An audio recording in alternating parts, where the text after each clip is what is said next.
Round table సమావేశంలో రాజ్యాంగాన్ని రక్షించుకుందాం అనేటువంటి కార్యక్రమంలో వివిధ మేధావులు, అడ్వకేట్లు, అదేవిధంగా వివిధ రాజకీయ పార్టీల మిత్రులందరూ కూడా పాల్గొనడం జరిగింది. కాబట్టి ముఖ్యంగా ఎవరు కూడా ఆ టైటిల్కి సంబంధించినటువంటి అంశాన్ని డైరెక్ట్గా అంటే రాజ్యాంగం ప్రమాదంలో ఉన్నదన్న విషయం మనందరూ కూడా తెలుసు. కాబట్టి భావితరాలకు రాజ్యాంగం లేకపోతే మన యొక్క హక్కులు అనేవి నిర్వీర్యం అయిపోయి మన మీద నిరంకుశ పాలన జరిగేటువంటి అవకాశాలు ఉన్నాయి. కాబట్టి రాజ్యాంగం ప్రమాదంలో ఉన్నది, దాన్ని రక్షించుకుందాం అనేది ప్రధానమైనటువంటి ఎజెండా అంశంగా మీరందరూ కూడా మరొకసారి గుర్తు చేస్తూ డైరెక్ట్ పాయింట్స్గా విలువైనటువంటి మీ యొక్క సలహాలను మాత్రమే, ఆ సలహాలు ఇచ్చేటువంటి క్రమంలో కూడా ఎవరిని తిట్టకుండా, అన్పార్లమెంటరీ లాంగ్వేజ్ యూజ్ చేయకుండా, ఎవరి మనోభావాల దగ్గర వాళ్ళకి ఇబ్బంది పెట్టకుండా దయచేసి ఎందుకంటే మనం మీడియా సమక్షంలో ఉన్నాం కాబట్టి మరి మీ యొక్క ఆ విలువైనటువంటి సలహాలను మాత్రమే ఇవ్వాల్సిందిగా మీ అందరూ కూడా మరొకసారి రిక్వెస్ట్ చేస్తూ మరి ఇంత చక్కటి కార్యక్రమానికి రూపకల్పన చేసినటువంటి మిత్రులందరూ కూడా నమస్కారాలతో మరి ముందుగా పి వెంకులు గారు, మరి టీచరు డిటిఎఫ్ గారు, వారిని ఆమె యొక్క అమూల్యమైనటువంటి సలహాలను అయితే ఇప్పుడు రాజ్యాంగాన్ని మనం రక్షించుకుందామంటే ఇప్పుడు రాజ్యాంగానికి ఏమైంది, రాజ్యాంగానికి ఇప్పుడేమన్నా మార్చే పరిస్థితులు ఇప్పుడు పాలక వర్గాలు చేస్తున్నాయా అనే పద్ధతులు అంటే ఇప్పటికిప్పటికీ ఇప్పుడే కాదు, రాజ్యాంగం అంబేద్కర్ రూపొందించిన దగ్గర నుంచి ఆమోదించినప్పటి నుంచి ఆమోదించడానికే చాలా కష్టాలు పడవలసిన పరిస్థితి వచ్చింది. అప్పటి నుండి ఇప్పటి వరకు రాజ్యాంగానికి పెనుముప్పు జరుగుతూనే ఉంది. అది ఏ పార్టీ అధికారంలో ఉన్నా వాళ్ళకు అనుగుణంగానే మార్చుకుంటుంది తప్ప వాస్తవానికి అంబేద్కర్ యొక్క తీసుకొచ్చిన విధానాలని సరైన పద్ధతిలో దాన్ని తీసుకురావడానికి ఏ పాలక వర్గం పార్టీ కూడా అది చేయలేదు. అది సరే ఇంతకుముందే అధ్యక్షుడు చెప్పారు, సరే ఏ పార్టీ ఏంది అనేది దాని గురించి కాదు, అప్పుడున్న పార్టీలు ఇప్పుడున్న పార్టీ కూడా సరే దాన్ని పూర్తి మెజార్టీ వస్తే ఆ మెజార్టీలో భాగంగా ఈ యొక్క రాజ్యాంగాన్ని కూడా పూర్తిగా మార్చుకొని మనుధర్మాన్ని మళ్ళీ అమలు చేయాలనే ఆలోచనతో ఉన్న ప్రభుత్వం ఇది. ఈ ప్రభుత్వం ఆ ఆలోచనలు లేనప్పుడు దాన్ని రకరకాల పద్ధతుల్లో దాన్ని మార్చుకోవడానికి చాలా రాజ్యాంగాన్ని పేరుతో పూర్తిగా రాజ్యాంగాన్ని మార్చట్లేదని చెప్తున్నారు, కానీ ఆచరణలో దాన్ని మొత్తం కూడా తూర్పు పొడిచే కార్యక్రమం చేపడతా ఉన్నారు. కాబట్టి ఇప్పుడున్న పాలకులు లేకపోతే కేంద్ర రాష్ట్ర ప్రభుత్వాలు కూడా ఏ రాజ్యాంగాన్ని కూడా కట్టుబడి పనిచేసిన పరిస్థితి అయితే లేదు. కాబట్టి ప్రతి ఒక్కటి వాళ్ళకు అనుకూలమైన పద్ధతులలో వ్యవహరిస్తున్న పరిస్థితే మనం చూస్తూ ఉన్నాం. ఉదాహరణకు ఇవాళ మొత్తం ఛత్తీస్గఢ్ ఘటనలో చూసినాము, లేకపోతే ఇవాళ విప్లవకారులు కావచ్చు, ప్రజల మీద కావచ్చు, ప్రభుత్వాన్ని ప్రశ్నించే తత్వం ఎవరికి ఉన్నా కూడా దాన్ని సహించే పరిస్థితిలో ఈనాడు పాలక వర్గాలు లేవు. ఎందుకంటే ఇవాళ నక్సలైట్లే కావచ్చు, లేకపోతే మిగతా ప్రజలే కావచ్చు, ఎవరైనా కూడా కనీసం వాళ్ళ హక్కుల కోసం వాళ్ళు స్వేచ్ఛగా మాట్లాడే పద్ధతుల గురించి కూడా చేసే పరిస్థితి కూడా లేదు. ఈ మధ్యకాలంలో ఉత్తరప్రదేశ్లో కూడా మొత్తం వాళ్ళు అక్కడ ఉన్న కొంతమంది కథలు చెప్పుకుంటున్నారు. అక్కడ యాదవ్ సంబంధించిన వాళ్ళు కథలు చెప్పుకుంటా అంటే ఆ కథలు అనేది బ్రాహ్మణులు చెప్పాలి తప్ప మీరెట్లా చెప్పగలుగుతారు అనే పద్ధతిలో వాళ్ళని 4-5 రోజులు చిత్రహింసలు పెట్టిన పరిస్థితి ఉంటే ఏ ఒక్క పేపర్లో కూడా వచ్చిన ఘటనలు లేవు. అంటే ఇటువంటి కోకొలలు ఉన్నాయి. అంటే ప్రతి రాష్ట్రంలో కానీ ప్రతి జిల్లాలో గ్రామాల్లో చూసుకున్నట్టు పోతే చాలామంది ఒక వివక్షత పద్ధతులు కూడా లేకుండా, మానవతా దృక్పథం కూడా లేకుండా, అంటే ఒక మహిళలు అనేది చూడకుండా కూడా వివక్షతను చేసి ఆ పద్ధతిలో చేస్తున్న పరిస్థితి కూడా మనం చూస్తూ ఉన్నాం. అంటే చిన్న చిన్న తప్పిదాలు జరిగితే ఆ తప్పిదాల పేరు మీద వాళ్ళు వివక్షత చేయటం, వివస్త్రతం చేయటం, ఇవన్నీ చేయటం అనేది చాలా దుర్మార్గమైన విషయం. ఏ రాజ్యాంగం కూడా ఈ పద్ధతిలో చెప్పింది కాదు. కాబట్టి అధ్యక్షుడు చూస్తున్నాడు. అందుకని నేను ఎక్కువ టైం తీసుకోవాలి. ఎందుకంటే ఏ రాజ్యాంగానికైనా నిలబడాలంటే, రాజ్యాంగం కరెక్ట్ అమలు చేయాలంటే సరైన పద్ధతిలో పార్లమెంట్ శాసనసభలు సరైన పద్ధతిలో నడవాలా, అదేవిధంగా నిర్వహణ సంబంధించిన వాళ్ళు సరైన పద్ధతి నడవాలా, న్యాయ వ్యవస్థ కూడా సరైన పద్ధతులు ఉండాలి. అంటే ఎవరికి వాళ్ళు సుప్రీం అనుకుంటారు, సుప్రీం ఇవాళ కోర్టులు మేమే మొత్తం కూడా సుప్రీంకోర్టు ఉందనుకో, మేమే సుప్రీం అనుకుంటారు. కానీ ఇవాళ పార్లమెంట్ ఉందనుకో, పార్లమెంట్లో మేమే సుప్రీం అనుకుంటున్నారు. లేకపోతే ఈ నిర్వహణ సంబంధించిన మొత్తం బాధ్యత అధికారులది బ్యూరోక్రసీ వాళ్ళు ఉన్నారు కాబట్టి అదంతా మా చేతుల్లోనే ఉందనుకుంటారు. కానీ ఎవరైనా కూడా రాజ్యాంగానికి లోబడే పనిచేయాల్సిన అవసరం ఉంది. ఆ రాజ్యాంగాన్ని ఉల్లంఘన పద్ధతిలో జరిగినట్టే వాళ్ళు ఇలా అంబేద్కర్ యొక్క సూచించిన రచించిన ఈ రాజ్యాంగానికి భిన్నంగా వ్యవహరిస్తున్న పరిస్థితి మనం చూస్తూ ఉన్నాం. కాబట్టి ఇక్కడ ఉన్న పాలక వర్గాలు ఈ రాజ్యాంగానికి అనుకూలంగా నడిచే పరిస్థితులు లేవు. కాబట్టి ప్రజలు పోరాడి సాధించుకున్న వాటిని మళ్ళా సాధించుకోవడానికి మనం సరైన పద్ధతులు అమలు చేసుకోవడానికి మళ్ళా ఉద్యమాలు చేపట్టవలసిన అవసరం ఉంది. అంటే స్వేచ్ఛ మాట్లాడటానికి ఒక స్వేచ్ఛ కావాలి, మాట్లాడే హక్కు ఉండాలి. లేదా మన భావాలను చెప్పుకునే లేనప్పుడు ఆ రాజ్యాంగాన్ని తూట్లు పొడిచినట్టే అవుతుంది. అందుకనే మనం ఎక్కడైనా ఒక నిరసన తెలియపరచాలంటే కనీసం వాళ్ళు పర్మిషన్ ఇచ్చే పరిస్థితి కూడా లేదు. అది రాజ్యాంగం ఉల్లంఘనే. లేదా మన యొక్క భావాల్ని స్వేచ్ఛగా చెప్పనిచ్చే పరిస్థితి కూడా లేదు. అది కూడా రాజ్యాంగానే అది అణచివేస్తున్నట్టే పద్ధతిలో ఉంటుంది. కాబట్టి మరి ఎటువంటి విధానాలు పాలక వర్గాలు చేస్తున్నాయి. కాబట్టి ప్రజాస్వామిక పద్ధతుల్లో మనం పోరాడి మనం సాధించుకోవాల్సిన అవసరం ఉంది. ఈ రాజ్యాంగాన్ని రక్షించుకోవాల్సిన అవసరం ఉంది. అదేవిధంగా ఇవాళ మొత్తం కూడా మానవుల మీద దాడి జరుపుతూ ఉన్నది, ఉసుగొలుపుతూ ఉన్నారు. లేకపోతే ఇలా కొంతమంది మతాల పేరు మీద, కొంతమంది మైనార్టీల పేరు మీద దాడులు చేస్తున్న పరిస్థితి ఉంది. అది ఇవాళ క్రిస్టియన్సే కావచ్చు, ముస్లిం మైనార్టీల మీదనే కావచ్చు, ఏ మైనార్టీల మీదనైనా దాడులు జరగడం అనేది ఏమైనా చర్య. ఇటువంటి ఏ రాజ్యాంగం కూడా లేదు. కాబట్టి రాజ్యాంగం ఉల్లంఘనలో భాగంగానే ఇవన్నీ జరుగుతున్నాయి. కాబట్టి వాటికి వ్యతిరేకంగా మనం అందరం కూడా గొంతు ఎత్తవలసిన అవసరం ఉంది, గొంతు ఇప్పవలసిన అవసరం ఉంది. మనం ప్రజా ఉద్యమాల్లో మనం ముందుకు నడవలసిన అవసరం ఉంది. ఆ పద్ధతిలో ఈ రాజ్యాంగాన్ని రక్షించుకోవడానికి మీరందరూ కూడా భుజం కలిపి ముందు నడవాలని కోరుతూ ఈ అవకాశం ఇచ్చే మీకు మరొకసారి ధన్యవాదాలు చెప్తూ ముగిస్తున్నాను. పర్వతాల అన్నగారికి సభా వేదిక సందర్భంగా వారికి తమ యొక్క అమూల్యమైనటువంటి సలహాలు ఇచ్చిన ధన్యవాదాలు తెలియజేసుకుంటూ ఇప్పుడు పన్నాల గోపాల్ రెడ్డి అన్న ప్రముఖ న్యాయవాది, అదేవిధంగా టీజేఎస్ జిల్లా అధ్యక్షులు వారిని తమ యొక్క సలహాలు ఇతరుల ఒక విషయము ఏంటంటే మేము ముందు చెప్పినాం, మళ్ళీ చెప్తున్నాము, రాజ్యాంగాన్ని రక్షించుకుందాం అనేటువంటి దాంట్లో ఆ టాపిక్ మీద మాట్లాడి ఎట్లా రక్షించుకుందాం. ప్రమాదాలు ఉందన్న విషయం మనకు తెలుసు. దానికి పాలకులు ఇప్పుడు పాలకుల గత పాలకుల తర్వాత విషయం. ఆల్రెడీ ప్రమాదాలు ఉంది రాజ్యాంగం, దాన్ని ఎట్లా రక్షించుకుందాం అనేటువంటి విషయాలు మాత్రమే మరి మీ వక్తలందరూ కూడా గుర్తుంచుకోవాలని మళ్ళొకసారి మీకు రిక్వెస్ట్ చేస్తున్నాం. మిత్రులారా, మనం భారత స్వతంత్ర ఉద్యమంలో పాల్గొని మన దేశాన్ని స్వతంత్రం తెచ్చుకోవడం జరిగింది.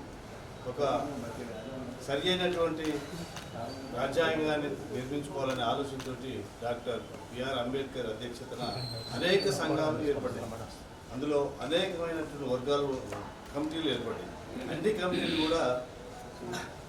కమిటీలు కూడా వివిధ దేశాలలో ఉన్నటువంటి రాజ్యాంగాలని సేకరించి అది మనకు ప్రజాస్వామ్య విధంగా ఉండటానికి ఏదైతే బాగుంటుందో తెలుసుకొని మన రాజ్యాంగాన్ని ఏర్పాటు చేసుకున్నాం.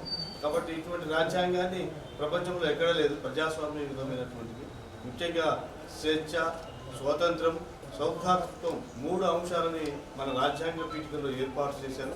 ఈ మూడింటికి ఎటువంటి నష్టం జరగకుండా మన రాజ్యాంగాన్ని మనం కాపాడుకోవాల్సినటువంటి బాధ్యత మన అందరి మీద ఉన్నది.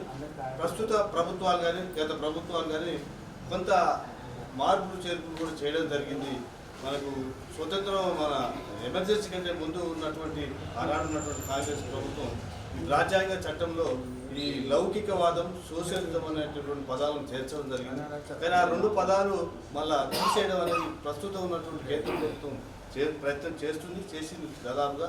కాబట్టి రాజ్యాంగం అనేది అట్లా కాకుండా మౌలికంగా మార్పు రాకుండా ఉండవలసినటువంటి అవసరం ఉంది. అలా మన దేశంలో అనేక రకాల మతాలు ఉన్నాయి, అదేవిధంగా మైనారిటీస్ ఉన్నాయి, ఎస్సీ, ఎస్టీ, బీసీ మహిళలకు వాళ్ళ అందరి హక్కులని మనం రక్షించాలంటే కంపల్సరీ మన రాజ్యాంగాన్ని కాపాడుకోవాల్సిన బాధ్యత మన అందరిపైన ఉన్నది. ఆనాడే వీళ్ళందరి హక్కులని పరిరక్షించి కాపాడుకోవడానికి డాక్టర్ బిఆర్ అంబేద్కర్ ఆలోచన చేసి ప్రతి ఒక్కరికి ఓటు హక్కు కల్పించాడు. ఓటు హక్కు కల్పించడం అనేది అందరికి సమానత్వంగా ఉంటుందనేది మనకందరికి తెలిసినటువంటి అంశమే. ఆ ఓటు హక్కు అనేది కంపల్సరీ. కానీ ఇవాళ వస్తున్నటువంటి ప్రభుత్వాలు ఎక్కడ కూడా రాజ్యాంగాన్ని అమలు చేస్తున్నట్టుగా, రాజ్యాంగాన్ని అనుసరించి పరిపాలన చేస్తున్నట్టుగా మనకు కనిపించడం లేదు.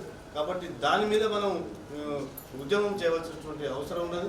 ముఖ్యంగా ఇప్పుడున్నటువంటి కేంద్ర ప్రభుత్వం ఈ పార్లమెంటరీ విధానాన్ని తీసేసి అధ్యక్ష పద్ధతిలో ఉండాలని చెప్పి ఆలోచన చేస్తున్నటువంటి విషయం మన అందరికీ తెలుస్తూ ఉన్నది. ఎందుకంటే దాంట్లో మతోన్మాద రాజకీయాలు చోర్చడం వల్ల ప్రజాస్వామ్యానికి దెబ్బ అనేది తప్పనిసరిగా జరుగుతుంది. కానీ అది జరగకుండా ఉండాలంటే ఆ అధ్యక్ష పరిపాలన ఎట్లా ఉంటుందంటే మనందరికీ తెలిసిందే, అక్కడ అధ్యక్షుడే మంత్రివర్గాన్ని నిర్ణయించుకుంటాడు. ఆ మంత్రివర్గం నిర్ణయించే వాళ్ళు చట్టసభలలో ఉండొచ్చు, ఉండకపోవచ్చు.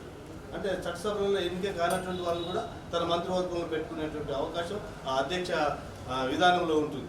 కాబట్టి ఎటువంటి పరిస్థితిలో మనకు అధ్యక్ష విధానం అనేది మనకు అవసరం లేదు.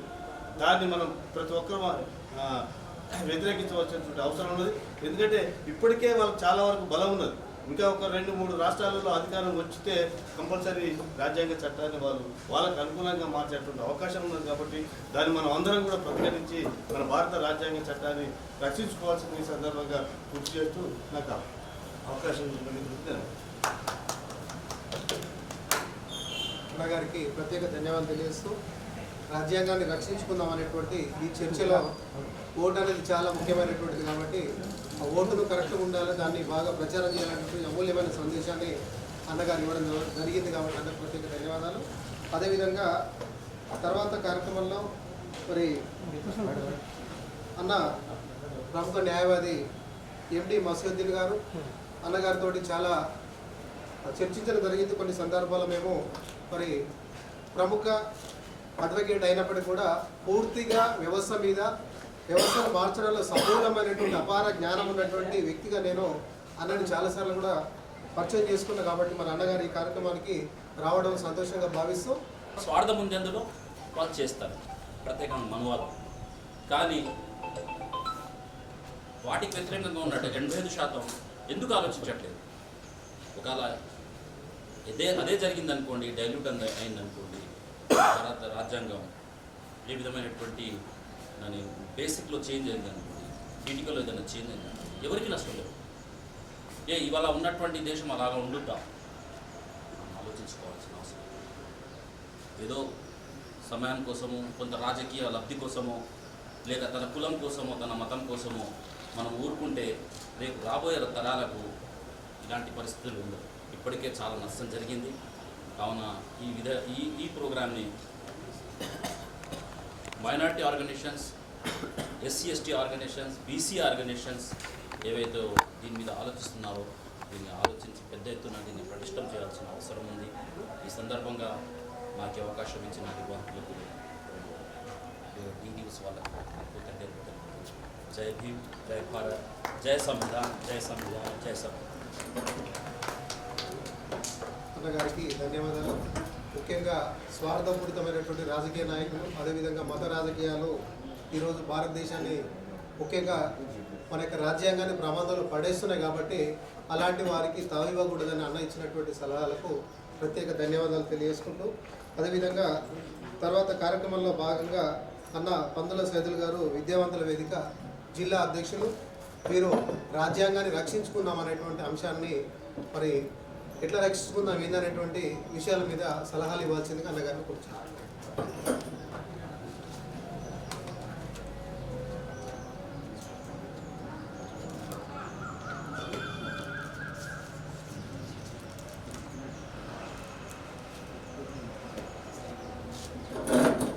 నేడు భారత రాజ్యాంగాన్ని రక్షించుకుందామని చెప్పేసి ఏర్పాటు చేసిన రౌండ్ టేబుల్ సమావేశానికి హాజరైనటువంటి విద్యావంతులకు, సామాజిక స్పృహ కలిగినటువంటి మేధావులకు, ప్రతి ఒక్కరు కూడా తెలంగాణ విద్యావంతుల పక్షాన అభినందనలు తెలియజేస్తారు. మిత్రులారా, ఏ రాజ్యాంగమైనా సరే రూపుదిద్దుకున్నది అంటే దాని వెనుక లక్షలాది మంది త్యాగాలు ఆ రాజ్యాంగం వెనకాల ఉన్నటువంటి విషయాన్ని గుర్తించాల్సిన అవసరం. ప్రపంచంలో వచ్చినటువంటి ఫ్రెంచ్ విప్లవం కావచ్చు, రష్యా విప్లవం కావచ్చు, అమెరికా విప్లవం కావచ్చు, భారతదేశంలో వచ్చినటువంటి భారత స్వతంత్రోద్యమం కావచ్చు, ప్రతి దేశ చరిత్ర లోపల ప్రజాస్వామ్య వ్యవస్థ ఆవిర్భవించినటువంటి ప్రతి దేశం లోపల దాని వెనకాల అనేక మంది ప్రజల యొక్క త్యాగాలు ఉన్నాయి. ఆ త్యాగాల పరంపరలోనే భారతదేశం నేడు ఒక ప్రజాస్వామ్య వ్యవస్థగా రూపుదిద్దుకుని 2025 నాటికి 75 ఏళ్ల భారత రాజ్యాంగం 75 ఏళ్ల రాజ్యాంగంగా అది పూర్తయినది. మరి 75 ఏళ్ల భారత రాజ్యాంగం లోపల 75 ఏళ్ల భారత రాజ్యాంగం తర్వాత ఇప్పుడు మనం భారత రాజ్యాంగాన్ని రక్షించుకుందన్నటువంటి అంశం పైన మాట్లాడుకోవాల్సినటువంటి పరిస్థితులు దాపరించినాయి అంటే దీన్ని మనం విశ్లేషించుకోవాల్సినటువంటి అవసరం ఎంతైనా ఉంది. ఎందుకంటే మిత్రులారా, ప్రధానంగా భారతదేశమే కాదు, ఒక విషయాన్ని మేము ఉంచుతాను. రెండవ ప్రపంచ యుద్ధం తర్వాత 1940 తర్వాత ఆసియా ఖండంలో దాదాపు 49 దేశాలు ఉంటాయి. ఆ 49 దేశాల్లో స్వాతంత్రం పొందినటువంటి దేశాలు, స్వాతంత్రం పొంది రాజ్యాంగాన్ని రూపొందించినటువంటి దేశాలు 3 ఒకటి ఇండియా, 2 తైవాన్, 3 దక్షిణ కొరియా. అంటే ఎన్ని శక్తియుక్తుల మధ్య, అంటే ఇన్ని దేశాలు ఉన్నప్పటికీ కూడా, ఆసియా ఖండంలోనే 49 దేశాలు ఉన్నప్పటికీ కూడా ఈ 3 దేశాలే రాజ్యాంగాన్ని రూపొందించుకొని ముందుకు పోతా ఉన్నాయి. నేను ఇంకొక విషయాన్ని కూడా మేము ఊహిస్తాను. అనేక రాజ్యాంగాలు ఈ దేశం లోపల అనేక ప్రజాస్వామ్య వ్యవస్థలు ఏర్పడి, కానీ భారత రాజ్యాంగం 75 ఏళ్ళుగా నిలదొక్కుని అనేక రకాల ఆటుపోట్ల మధ్య నిలబడగలుగుతుంది. కానీ మీ అందరూ తెలుసు, ఇంగ్లాండ్కి సంబంధించినటువంటి సర్ ఐవర్ జెన్నింగ్స్ ఆయన ఒక మాట అంటాడు, భారత రాజ్యాంగాన్ని ఏళన చేస్తూ భారత రాజ్యాంగం ఒక సుదీర్ఘమైనటువంటిది, ఒక వివరణాత్మకమైనది అని చెప్పేసి కొంత హేళనగా మాట్లాడతారు. కానీ ఆయన తయారు చేసినటువంటి శ్రీలంక రాజ్యాంగం ఏదైతే ఉందో అది పట్టుమంటే 14 ఏళ్ళు కూడా ఆ రాజ్యాంగం నిలబడలేదు. ఇవే కాదు, ప్రపంచం లోపల రాజ్యాంగాన్ని రూపొందించుకొని అనతి కాలంలో పతనమైనటువంటి దేశాలు అనేకం ఉన్నాయి. కానీ భారత రాజ్యాంగం ఒక దృఢమైనటువంటి రాజ్యాంగంగా ఇంకా ముందుకు కొనసాగుతూ ఉంది. ఈ సందర్భం లోపల మిత్రులారా, నేను కొన్ని విషయాలు ముందుంచుతాను, 2-3 నిమిషాలు క్లోజ్ చేస్తాను. భారత రాజ్యాంగం ఇంత సమర్థవంతంగా ఉండడానికి కారణం భారత రాజ్యాంగ నిర్మాతల యొక్క దీర్ఘ దృష్టికి నిదర్శనం. ఇలాగ మిత్రులు మాట్లాడినట్టు అంత ఆశామాషైనటువంటి రాజ్యాంగం కాదు. ప్రతి విషయం గురించి కూడా కూలంకషంగా వివరించబడ్డది. అది కులం కావచ్చు, మతం కావచ్చు, సంస్కృతి కావచ్చు, బాలబాలికలు కావచ్చు, స్త్రీలు కావచ్చు, పురుషులు కావచ్చు, అనేక అంశాల గురించి వివరించబడింది. అంటే భారత రాజ్యాంగం యొక్క సారాంశం ఏం చెప్తా ఉందంటే, ముఖ్యంగా చాలా స్పష్టంగా భారత రాజ్యాంగం అనేది ఒక స్వేచ్ఛ, సమానత్వం, సౌభ్రాతృత్వం, న్యాయం అనేటువంటి ఒక ఆదర్శాల సమూహాన్ని వ్యక్తపరుస్తూ ఉంది. కాబట్టి ఈ ఆదర్శాల సమూహం లోపలనే భారత రాజ్యాంగం రూపుదిద్దుకుంది. ఈ ఆదర్శాల సమూహం లోపలనే పాలకులు నడుచుకోవాల్సినటువంటి అవసరం ఉంది. ఆ వైపుగా పాలన కొనసాగుతూ వస్తూ ఉంది 75 ఏళ్ళుగా. దీనికి అంతటి కారణం భారత రాజ్యాంగ నిర్మాతల యొక్క దృష్టి. ఇంకొక విషయానికి వస్తే, అన్నింటికంటే ముఖ్యంగా రాజ్యాంగం లోపల మనకి అన్నింటికంటే ముఖ్యంగా ప్రథమ ప్రాధాన్యతగా మనకు అందించినటువంటి బలమైన ఆయుధాలు ఏమైనా ఉన్నాయంటే అవి హక్కులు మాత్రమే. ఆ హక్కులైనటువంటి ఆయుధాలను రాజ్యాంగ నిర్మాతలు మనకు అందించారు. కానీ ఆ హక్కులను రక్షించుకోవడం, హక్కులను ఇవ్వడమే కాదు, హక్కులను రాజ్యాంగంలో ఎట్లా రక్షించుకోవాలని చెప్పేసి అది హైకోర్టు పరిధిలోనైతే 226 ఆర్టికల్, సుప్రీంకోర్టు పరిధిలోనైతే 32వ ఆర్టికల్ ప్రకారం ఏ విధంగా మరి కల్పించబడినటువంటి హక్కులను పరిరక్షించుకోవాలో కూడా, అంటే హక్కులను ఇచ్చి రాజ్యాంగం వైదొలగలేదు. ఆ రాజ్యాంగం కల్పించినటువంటి హక్కులకు భంగం కలిగితే కూడా ఎట్లా రక్షించుకోవాలో అది కూడా రాజ్యాంగంలో లోపల చాలా స్పష్టంగా నొక్కి చెప్పబడ్డది. ఆ విధంగా ఒక బలమైనటువంటి ఆయుధాలను భారత రాజ్యాంగం మనకు అందించింది. అదేవిధంగా మిత్రుల 75 ఏళ్ళ భారత రాజ్యాంగం లోపల ఇప్పటికీ భారత రాజ్యాంగం సుమారుగా 106 సార్లు సవరణలకు గురైంది. ఒకటే చెప్తా ఉన్నాం, అది ఏ పాలకుడు అధికారంలోకి వచ్చినా, ఎవడు అధికారంలోకి వచ్చినా రాజ్యాంగం అనేది, రాజ్యాంగ సవరణ అనేది ప్రజల యొక్క ఆకాంక్షలకు అనుగుణంగా జరగాలన్నటువంటిది. అది రాజ్యాంగం ప్రవేశిక యొక్క సారాంశం. కానీ మందబలంతో ఈరోజు రాజ్యాంగ సవరణ జరుగుతున్న తీరు చూస్తూ ఉంటే కనీసం ఈ రాజ్యాంగం లోపల ఒక సమైక్యమైనటువంటి వ్యవస్థ ఉన్నది. రాష్ట్ర ప్రభుత్వాల యొక్క అభిప్రాయం తీసుకున్నటువంటి విజ్ఞత కూడా లేకుండా పోతా ఉంది.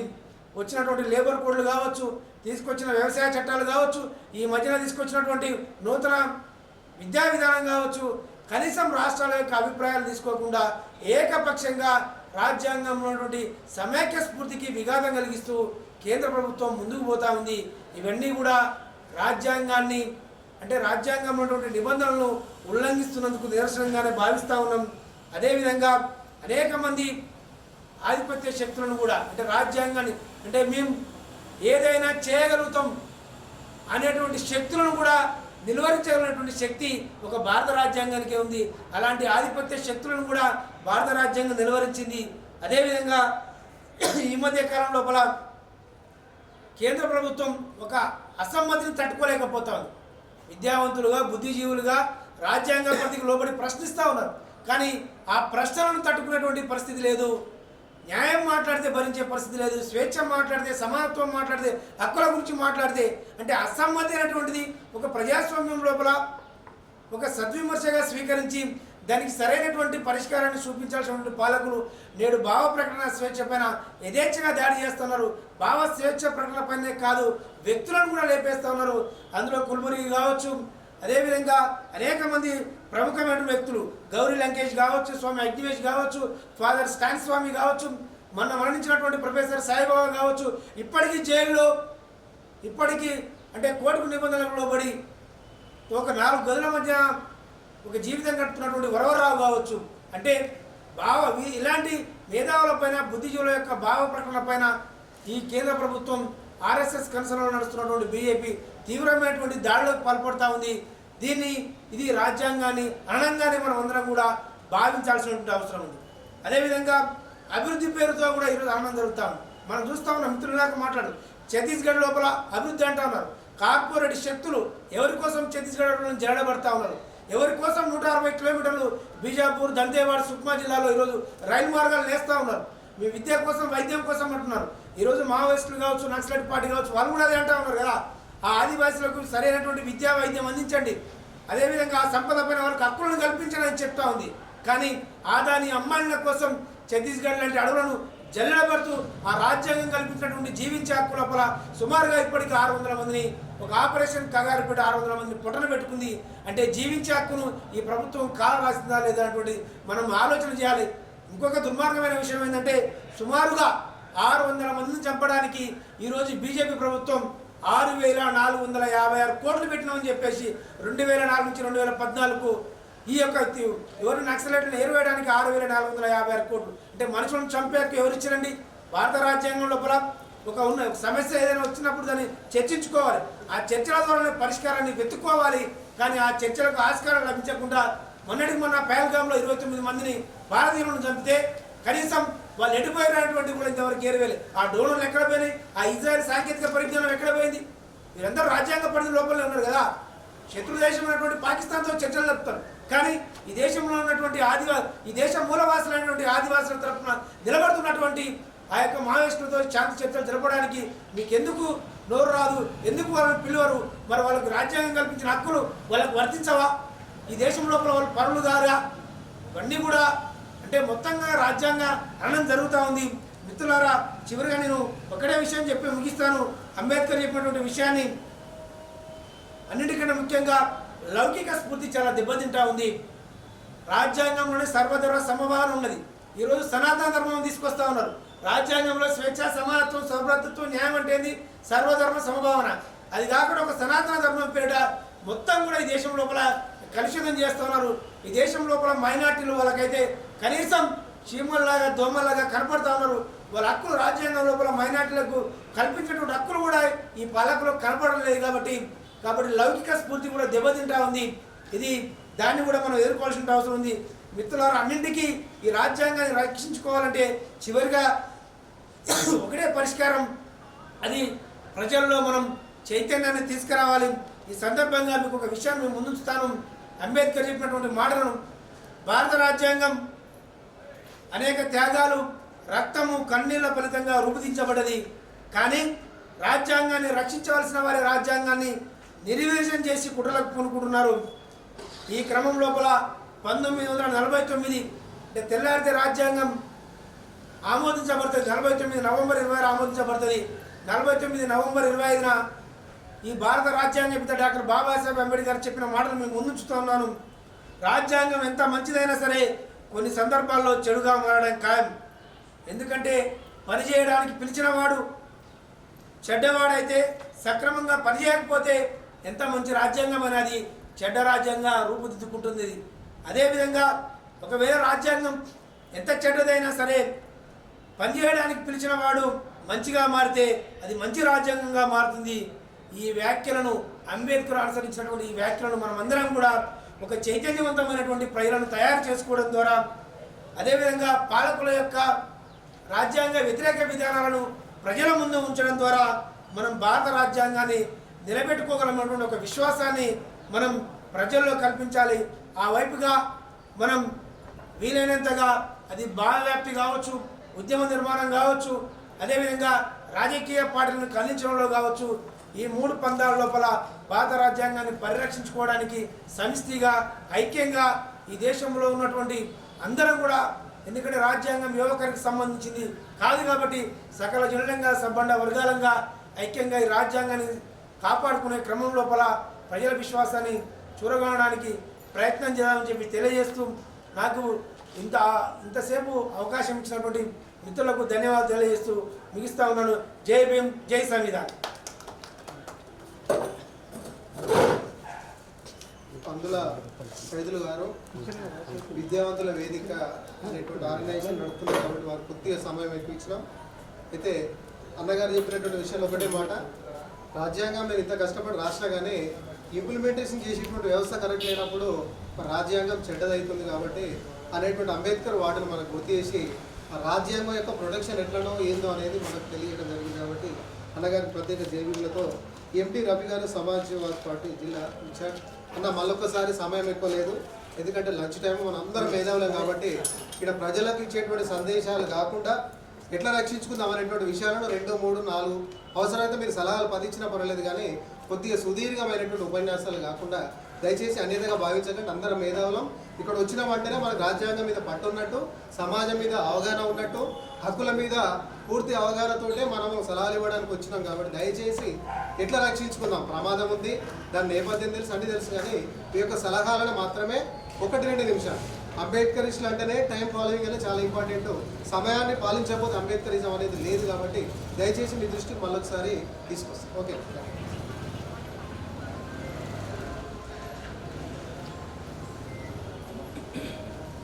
నమస్కారం. ఈరోజు ఈ సమావేశానికి వచ్చిన అందరికీ మేధావులకు, పార్టీ ప్రతినిధులకు, సంఘాల నాయకులకు నా అభినందనలు. రాజ్యాంగం అంటేనే ఇక మన అందరి ఐక్యతకు ఒక బంధం లాంటిది అయిపోయింది, ఒక పూలహారంలో తాడు లాంటిది. అది అందరినీ ఒక దగ్గర కట్టిస్తూ ఈ రాజ్యాంగం భారతదేశంలో ఉన్న 140 కోట్ల జనాలకి అదే జీవనాధారంగా మిగిలింది. ఆ జీవనాధారం అంటే అది మన జీవితం యొక్క అది ఆధారం. రాజ్యాంగం ప్రమాదంలో అంటే మన జీవితం మీద ప్రమాదం పడ్డట్టే. ఫస్ట్ ఏంటి, మన జీవిత ప్రమాదం పడితే ఏం చేస్తాం, మనం రక్షించుకోవడం ప్రయత్నం చేయాలి కదా. ఆ ప్రయత్నం చేస్తేనే రాజ్యాంగం పరిరక్షణలో భాగంగా ఉంటాం. అంటే మన హక్కులకు ఏమైనా భంగం జరగకుండా ఈ విధానాన్ని దీని రాజ్యాంగం గురించి గతంలో జరిగినంత విషయాన్ని ముందు కాకుండా దీన్ని పరిరక్షించాలంటే ఇప్పుడు దీన్ని మరో ఉద్యమం, అంటే నేటి విద్యార్థుల కానించి నేటి యువతకు దీని ఆవశ్యకత, రాజ్యాంగం యొక్క ఆవశ్యకత. ఆ రాజ్యాంగం ఉంటే మనము మన భవిష్యత్తుని ఎలా నడవగలుగుతామన్న ఆలోచనని వాళ్ళు రేకించాలి. అంటే కాలేజీల కాంచి అవసరమైతే మనం ఏం చేయాలి, విద్యా వ్యవస్థలో ఉన్నప్పుడే ఇప్పుడు ఉన్న ప్రభుత్వాలకి ఒక 7th, 8th, 9th, 10th ఈ టైంలలోనే వాళ్ళకు పాఠ్యాంశంలో భాగంగా పెట్టమని చెప్పేసి ఒక డిమాండ్ తీసుకుండాలి. అది సాధించుకోగలిగితే రాజ్యాంగ పరిరక్షణలో ప్రధాన ఒక బలమైన ఒక మెట్టు ఎక్కిన బలమవుతాం. ఆ తర్వాత ఇంటర్ కాలేజీలో ఉన్న వాళ్ళు వీళ్ళు జర మెచ్యూరిటీ మెంటలు ఉంటారు. తర్వాత వాళ్ళకు జీవన విధానంలో అడుగుపెట్టే అంటే కౌమార దేశం ఉంటారు కాబట్టి వీళ్ళకు మోరల్స్గా కొన్ని కార్యక్రమాలు తీసుకొని సందర్భం ఎప్పుడైనా ఏదైనా ప్రమాదం జరుగుతుంది అన్నప్పుడు వీళ్ళని ఎమ్మటే ఇంటిమేట్ చేయడం, వీళ్ళందరినీ సమీకరించడం, ఆ సమస్యను వాళ్ళ దృష్టికి తీసుకెళ్లడం, వాళ్ళ ద్వారా మనం అదే ప్రజాబలం అయిపోతుంది. ఆ ప్రజాబలానికి ప్రభుత్వాలు ఏదైనా భయపడేది ఒక ప్రజాబలానికి, దేనికి భయపడవు. ఆ ప్రజాబలంతో అంటే ఆ విద్యార్థులను ఏకం చేయగలిగితే ఆ సమస్య గురించి సమస్య పెద్దగైపోతే వాళ్ళ ప్రభుత్వానికి ప్రమాదం జరుగుతుందంటే వాటి మీద దాడి చేయడం ఏమంటే పనిచేస్తుంటారు. తర్వాత మనకు రాజ్యాంగం అంటే న్యాయశాస్త్రం గురించి కొంత అవగాహన మనకు విద్యార్థులు కల్పించాలి. ఈ చట్టాలను ఎక్కడ బాగా ఉల్లంఘన జరుగుతుంటే మనకు ప్రధానంగా మన గ్రామీణ ప్రాంతాల్లో అయితే పోలీస్ స్టేషన్ల కాడ లేకపోతే ఒక రాజకీయ ఆధిపత్యంలో కానీ బాగా జరిగిపోతుంది. వాళ్ళు చట్టం చదువుకొని ఉద్యోగాలు వచ్చిన పోలీసులు మాత్రం ఒక రైతు అని పోయినప్పుడు లేకపోతే ఒక అమాయకుడు పోయినప్పుడు మాత్రం ఆయన చట్టాన్ని కాపాడాల్సిన అధికారులు వాళ్ళని రాజకీయ ఒత్తిడిలను ఏదో భయపెడుతున్నారు. అలాంటప్పుడు వీళ్ళని కాపాడేది అంటే న్యాయ వ్యవస్థ అంటే రాజ్యాంగంలో కల్పించిన ప్రధాన వ్యవస్థ. ఈ విధంగా ఒక రాజ్యాంగ పరిరక్షణ కమిటీ అనేది ఒకటి ఉండాలి. అది మండలానికి వచ్చొప్పున జిల్లాకు వచ్చొప్పున ఉంటే వాళ్ళకి ఎవరికైనా అన్యాయం జరిగితే వాళ్ళు ఎక్కడికి వాళ్ళని తెలియకుండా వాళ్ళు నార్మల్గా ఏం చేస్తున్నారు, దొర దగ్గర పోతున్నాం, రెడ్డి దగ్గర పోతున్నాం అంటున్నారు. అక్కడ జరిగేది ఇదే, అక్కడ జరిగేది మన మీద దాడి, మళ్ళీ మనం పోతున్నాం, మనం అక్కడికే పోతున్నాం. కాబట్టి మనకు హక్కులు దక్కని పరిస్థితి ఉంటుంది. కాబట్టి ఇక్కడ అన్ని సామాజిక స్పృహ కలిగిన వాళ్ళు, మేధావులు, రాజకీయ పార్టీల వాళ్ళు కానీ ఇట్లా న్యాయశాస్త్ర కోవిలు కానీ వీళ్ళందరితో ఒక కమిటీ వేసేసుకొని ఎక్కడైనా సమస్య జరిగితే అక్కడ ఇందులో కొంతమందిని అక్కడ నిలబడేసి అది రాజ్యాంగంలో మన న్యాయశాస్త్రంలో ఈ హక్కు ఉందిరా బాబు, ఇది నువ్వు ఎందుకు చేస్తున్నావు, దీన్ని నువ్వు ఉల్లంఘిస్తే నీ జీవితం కాదు ఫస్ట్ నీ ఉద్యోగం ప్రమాదం పడుతుందా ఒక్క చెప్పగలిగితే సామాన్య జనులు అది ధైర్యం వస్తుంది. వాళ్ళందరూ ఇక్కడ ఎప్పుడైనా ఒక సమస్యకు ప్రాపర్టీ వర్గంలో సమస్య వస్తే తక్షణమే వాళ్ళకి రావాల్సింది రాజ్యాంగ పరిరక్షణ కమిటీ అనేది ఒకటి ఉన్నది అనేది మనకు రావాలి. మానవ హక్కుల సంఘం ఉన్నదని అందరూ తెలుసు, కానీ అది ఎంతమంది పోగొడుతున్నాం, మనం పోతలేము. కానీ ఈ స్పృహ ఇట్లాంటి మీటింగ్లను మనము నిరంతరము మండలాల స్థాయిలో, నియోజకవర్గ స్థాయిలో, విద్యా కాలేజీల స్థాయిలో, అలాగే మనకు ఉమెన్స్ కాలేజీలలో కూడా అవి బాగా నిరంతరం జరగగలిగితే అక్కడ వాళ్ళు కూడా సమస్యలు పరిష్కారానికి గలమెత్తగలుగుతారు. మనం గలమెత్తండి ఎవరెత్తాలి, ఎత్తే వాళ్ళకి పోయి చెప్పాలి, అరే నీకు సమస్య వస్తే ఇక్కడ రాబోయని చెప్పాలి. అట్లా ఉంటుంది. దీంట్లో రాజకీయ పార్టీలు కానీ, విద్యావంతులు కానీ, యువకులు కానీ, ఇట్లాంటి ఆర్గనైజేషన్స్ వాళ్ళు కానీ ఇంకా విస్తృతంగా అవసరమైతే అది ఫ్యాక్టర్ కానీ ఒక సమావేశం పెట్టేసి విద్యార్థులందరూ సమీకరించేసి అక్కడ కొందరు రాజ్యాంగ ప్రాథమిక హక్కుల గురించి చట్టానికి మీకు అన్యాయం జరిగితే ఎక్కడికి పోవాలన్న సంగతి చెప్పగలిగితే వాళ్ళు ఇక మన రాజ్యాంగంలో పరిరక్షించడానికి ఆటోమేటిక్గా ప్రతి ఒక్కరికి ఆయుధం ఇచ్చిన వాళ్ళమే. మన భారత రాజ్యాంగం ఏం చెప్తుంది, ప్రతి ఒక్కడు యూనిఫామ్ లేకుండా ఒక మిలిటరీ, యూనిఫామ్ లేకుండా ఒక పోలీస్ అంటుంది. అలాగే రాజ్యాంగం గురించి కొంచెం బేసిక్ నాలెడ్జ్ వాళ్ళకు ఉంటే ఆ హక్కులను వాళ్ళు కాపాడుకోగలుగుతారు. తమకు కాపాడడం అంటేనే ఆటోమేటిక్గా సమాజం కాపాడబడుతుంది. సమాజం కాపాడబడినప్పుడు ప్రాంతం కాపాడబడుతుంది. ప్రాంతంతో పాటు దేశం కాపాడబడుతుంది. అంతిమంగా రాజ్యాంగం కండిషన్లో ఉంటుంది. ఇదే నేను ఇచ్చే సలహా సూచన. దీన్ని మీరు అందరిగా మనందరం కలిసి దీన్ని పనిచేయడానికి నా వంతుకు సహాయ సహకారం నేను నిరంతరం అందించడానికి సిద్ధంగా ఉన్నానని ఈ సభ సందర్భంగా తెలియజేస్తున్నాను. ధన్యవాదాలు. కన్నా ఎండి రఫీ గారు ఒకరు ఇప్పటి వరకు జరిగిన ఈ వేదికలో కరెక్ట్గా సలహాలు ఇవ్వడం జరిగింది. నన్ను ఒకసారి కొంచెం ప్రత్యేకంగా సమావేశం అలా చెప్పినటువంటి పాయింట్స్ అన్నీ కూడా నా మైండ్లో ఉన్నటువంటి నేను చెప్పాలనుకున్న పాయింట్స్ కూడా అలా చెప్పిండు.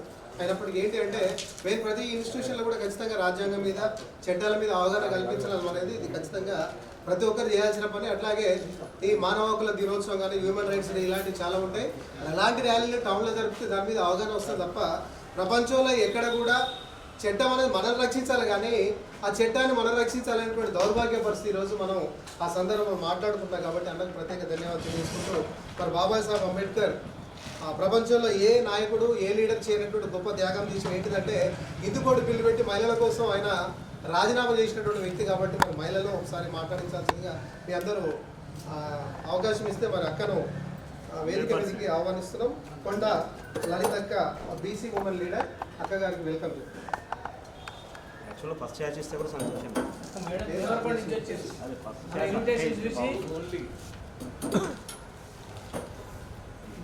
ఈ వేదికపై వచ్చిన మరి పార్టీ నాయకులకి, ప్రతిపక్ష నాయకులకి, కుల సంఘాల నాయకులకి, మరి అడ్వకేట్స్ వాళ్ళకి, మరి గ్రామ స్థాయి నాయకులకి, జిల్లా స్థాయి నాయకులకి, స్టేట్ లీడర్లకి ప్రతి ఒక్కరికి మా యొక్క నమస్కారం, ధన్యవాదాలు తెలుపుకుంటూ మేము తెలియజేయనది ఏమనగా మరి మనకు గుర్తున్నంత వరకు కూడా ఈ మధ్యకాలంలో కూడా చూస్తున్నాము ఏంటంటే అంబేద్కర్ రాజ్యాంగము ఒక్కడే కాదు రాసింది, ఎంతోమంది మేధావులు ఉన్నారని కొంతమంది గాలిపుకార్లు చేయడం కూడా జరుగుతుంది. వాళ్ళతో నేను ఫోన్లో కానీ రియల్గా కానీ వాదించడం కూడా జరుగుతుంది. అంటే నీకేం తెలుసమ్మా అంటారు. మరి నీకేదో తెలిసింది చెప్పండి. ఆయనతో పాటు కష్టపడ్డ వాళ్ళు ఎవరైతే ఉన్నారో ఈయన రాసిన ఏ ఒక అంశాలు అయితే ఉన్నాయో ఆయనతో పాటు మరి వారి పేరు కూడా ఎందుకు లేదని నేను కూడా అడిగానండి. అప్పుడు వాళ్ళు ఏదో నాకు సమాధానం చెప్పలేకపోయారు. మరి వాళ్ళది కావాలని అన్నారా, నన్ను ఇసిరారా నాకైతే తెలీదు. కానీ వాళ్ళు అలా వ్యాధిస్తుంటే నేను ఈ రకంగా మాట్లాడుకుంటూ వెళ్ళడం జరుగుతుంది.